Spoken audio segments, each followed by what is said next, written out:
Hi, it's Dr. Parikh, and this is just a quick introduction to the methods section. Not much has changed in this section, so I'm going to overview the couple things that may have changed. And again, there might be one or two small tweaks. For small tweaks, I don't usually make a whole new video, and the method section is more or less the same as what it was. One big change is that I am asking people to copy and paste your hypothesis in each section. And that's because what happens sometimes is each section gets written with a slightly different hypothesis in mind. And so then for the final draft, I have to tell a student, look, we've got different things happening in different sections. And that really hurts a final score. One of the biggest things I'm looking for in this research proposal is that you can stay consistently focused on the same question throughout. One way I've tried to help this process is by assigning you a question rather than going back and forth trying to have you come up with the question, because there's a lot of knowledge and a lot of constraints. Right now I've got the hypothesis list here just in with the other APA paper templates, because this is where you're going to be coming to get your template.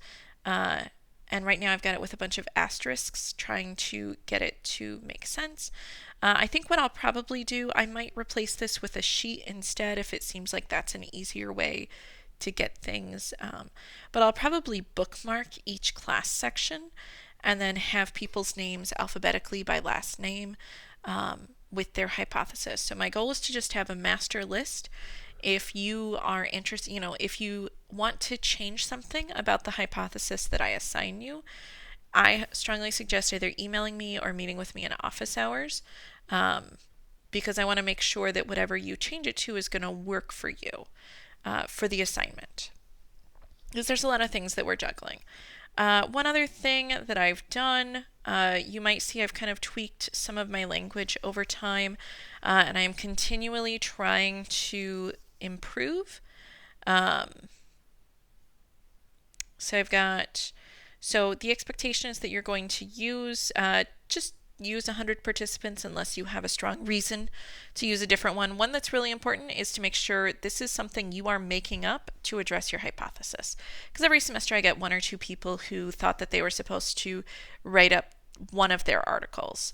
But this is new. This is work you're developing. You don't actually have to go out and do this study, but you do have to think about it. So number of participants, age, gender, and race, and I may update racial and ethnic identity. As I learn more, I try to improve. Let's see. One thing, the biggest change probably is that I used to have you come up with some other demographics, but I think that's getting too far into research design. And what's really important is that you learn how to just do the basic formatting. That's what we're looking at for this class.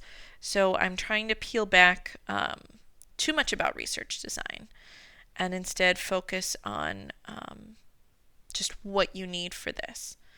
Measures, you're going to choose a scale, and again, I'm hoping to add some more scales to give a little more variety, but you're more or less stuck with what I have.